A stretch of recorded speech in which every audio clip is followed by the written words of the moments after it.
welcome to my writing journey and advice video. A lot of people in my comments have been asking how I publish my book and just general advice on writing their own and publishing it. So I decided I would make a long form video talking about it.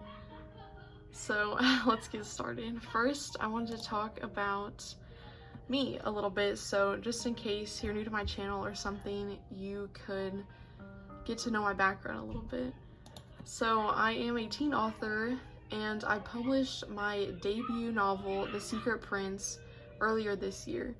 I had worked on it for about 2 years and I edited a lot and I changed a bunch of the plots and eventually decided that I wanted to actually pursue publishing it. And personally, I didn't know where to start, so I had to do a lot of research on my own, but I'm hoping this video will help you where I didn't get help back then. So first, where should you start when you decide to publish? Obviously, you're going to need a finished manuscript, probably something you have edited a lot already, so you kind of have a nice base to start if you're deciding to traditionally publish or self-publish. Editing in depth is also something I decided I should talk about because it's such an important step to writing your book. So you can edit on your own. Personally, I had so many binders of drafts of my book so that I could personally hand edit with pens and highlighters, and if I wanted to add a new page in or rewrite a whole section, I just added notebook pages, which was really helpful for me. But there are also a lot of YouTube videos of everybody else's choices they make and how they edit their own books, and so you can take that advice and just figure out how you want to do it yourself. You can also pay for an editor, which if you're trying to save money, maybe not be your best choice, but for me personally, an editor was really important to me, and I wanted to make sure that all my grammar was perfect so that my book would just be really professional and clean. There are also different publishing websites, which seems to be one of the main problems for people when trying to decide how to self-publish. Obviously, as I mentioned before, you need to know whether you want to traditionally publish or self-publish. If you don't know the difference, you should probably look up a video or Google it so you can tell the difference, but traditionally publishing is when you go through a publishing house, and it's definitely a different situation than if you want to self-publish. So I can't really tell you any advice if you're traditionally publishing, but for self-publishing, I can tell you exactly how I did it. So I used Amazon Kindle Direct Publishing and Ingram Spark to publish my book. So I'm going to talk about the difference between the two and why I decided to do both and not just one or the other.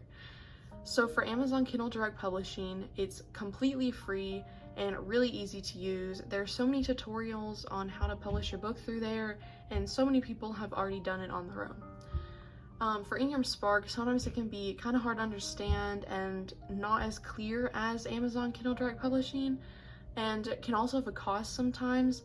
They did take away the cost to publish a book through them, but after having your book published for so long, you have to pay to edit it. And then for Kindle Direct Publishing, it is a really quick process. It was really easy for me to understand, and of course, as I mentioned before, there's so many tutorials on how to do it. Ingram Spark can take a little bit longer to do, especially if you don't understand what exactly you're doing on it, or it just takes longer to upload in general. The main big difference is that Amazon Kindle Direct Publishing can give you a free ISBN number, which is basically just the code for your book to be made available on different websites, and it's really necessary to have. Whereas Ingram Spark, you have to buy your own ISBN, which can be sort of expensive if you don't want to have to pay that much to publish your book. It might be easier to go through Kindle Direct Publishing. But the other main issue is that Kindle Direct Publishing is only able to sell through Amazon, especially if you use the free ISBN number, which means you can't get your book into bookstores if you had the opportunity to. Whereas for Ingram Spark, you can use it to get into different bookstores. It doesn't mean that they will accept your book and buy it, but they have the opportunity. So if you ever wanted to put it into a store, you can do that through Ingram Spark. And I use both for that main reason, because I wanted to be able to have the opportunity and the choice to maybe one day have it into a bookstore. Even if that doesn't happen, I still have the option. Formatting is also super important and something that I feel like isn't talked about all that much, how hard it is to do sometimes. So the main two websites that I focus on are Atticus and Reedsy. Other people use Word or something else to format their books, but that just didn't work for me. Now, I started with Reedsy on the first proof copy of my book, and it's really easy, it's free, but the only issue is there's very limited options on how to customize the interior of your book. You can't change the size all that much, you can't change all that many fonts, and I just didn't really want to be limited like that. I wanted to make it customized and have cool different things you can put inside of it. Whereas Atticus is, you do have to pay for it, which is a bit of a downside, but you also get so many more options to customize it, and you can change all of the fonts and the sizes of all those and your text, and it's just so much more options than if you did Reedsy. I did use Reedsy, as I mentioned, for the first proof copy of my novel, but I just didn't like how limited it was and that I just couldn't customize it enough. So I did decide to use Atticus. It is worth the cost, in my opinion, if you plan to publish more books, because I do, and I think that it's a lot easier to get something that you want and all of these customizable options to make your book different if you're going to continue to use it over time, which will make up for the cost anyway. Oh, and Reedsy also has their writing feature, which is super useful, and I used it myself when I was trying to figure out where I wanted to write my first book. I switched between a lot of different ones, and Reedsy was one that I had used for a period of time. They have so many cool features to use, like tracking your goal and how many words you wrote and the speed that people would read it as, and it was really useful. So I think that that's also an upside of Reedsy.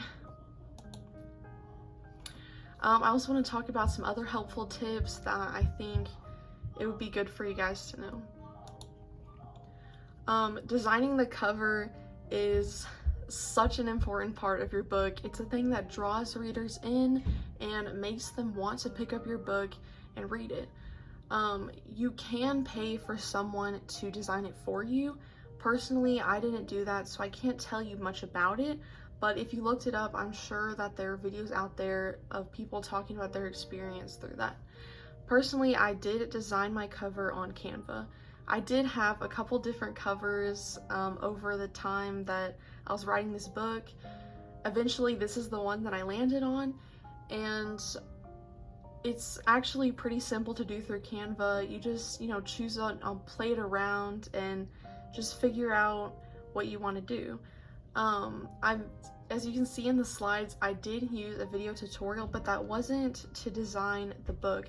That was to figure out how my cover needed to be situated to fit on the size paperback that I wanted. And I will link the video along with this one so you can check it out for yourself. I also want to talk about research, because research is so important when deciding to publish your book. You never know what works for you, and because someone else had a different experience, maybe it won't work for you as well. I researched a ton, which is how I got to this point today. Sometimes the tutorials can get so confusing, and it's easy to have it simplified like this for you to make your decisions. I researched cover art, and if I wanted to make it myself, and if I wanted to pay for someone to do it. I looked up editing and all the different kinds of editing, and marketing especially, because everything is so heavily into social media that I had to figure out how to set up all these accounts and make all these interesting videos for you guys to watch. So make sure you do your research, look up anything that you can about publishing. Personally, I am an overthinker, so I did look up more than you probably have to. But it's just really nice to know everything before you actually get started, because you don't want to make a mistake or something to go wrong, especially if you love your novel and believe in it so much that you want things to go well for it. Social media, as I mentioned before, is such an important part of marketing your novel, especially as a self-published author. I recommend starting your account way before you decide to publish your book, or even when you just have the idea. Because for me, I started it when I was almost to publishing, and it didn't give me a lot of time to grow a following before I could publish my book, which led to a bit of a standstill where I didn't get a lot of views and not a lot of purchases on my book. I do personally use CapCut to make all my videos. I originally used templates, but I eventually decided on making my own because I just came up with so many different ideas. The main thing is that you just want to gain an interest, even if it's just in your channel and not quite your book yet. Since it's in the book area, you can talk about, all your favorite books and all the popular books out there, just to gain an interest in your channel and make people want to stay and watch your videos. But I just want to make sure that, if you're committed and you believe in your novel and you know that the plot is good and you think that it can do well, then you can go through this whole publishing stage and make it through like I did. Especially because I didn't have such a well-formatted idea on how you do everything. And it was really difficult for me to figure it out on my own, and sometimes it was just very overwhelming. So if you are committed to it and you really love what you're doing and you believe in yourself, you can publish it. And another piece of advice is don't try to compare yourself all that much to other authors and all the famous books right now, because you're still trying your best and learning as you do this. And so you're not always gonna be, exactly the same as all these really famous authors who have been working on their novels and their writing skills for a lot of time. Because that was an issue for me, and I could just never be content with mine because I just kept comparing myself to everyone else I was reading. But it's just best if you, believe in yourself and don't compare yourself, and just trust in your writing and practice, and eventually you'll get there. I hope this video helped. If you have any other questions, feel free to leave them in the comments, but I hope this helps. Good luck.